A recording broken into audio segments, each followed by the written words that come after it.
ಬಾಗೇಪಲ್ಲಿಯಲ್ಲಿ ಇಂದು doctor B R Ambedkar ಅವರ 135ನೇ ಜನ್ಮದಿನವನ್ನ ಅತ್ಯಂತ ವಿಶಿಷ್ಟವಾಗಿ ಆಚರಿಸಲಾಗಿದೆ.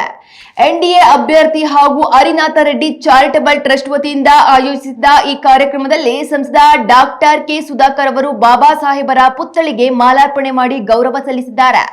ಕೇವಲ ಭಾಷಣಕ್ಕೆ ಸೀಮಿತವಾಗದ ಈ ಕಾರ್ಯಕ್ರಮದಲ್ಲಿ ಸಾರ್ವಜನಿಕರ ಜೀವ ರಕ್ಷಣೆಯ ಉದ್ದೇಶದಿಂದ ಸುಮಾರು 15,000 ಹೆಲ್ಮೆಟ್ಗಳನ್ನು ಉಚಿತವಾಗಿ ವಿತರಿಸಿದ್ದು ವಿಶೇಷವಾಗಿತ್ತು.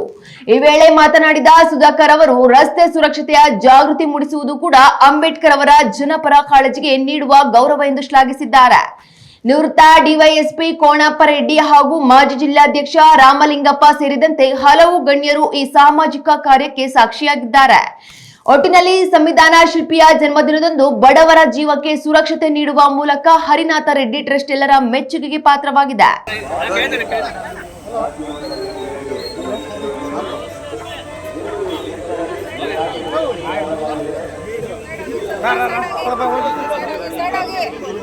ಸೈಡ್ ಹೋಗಿ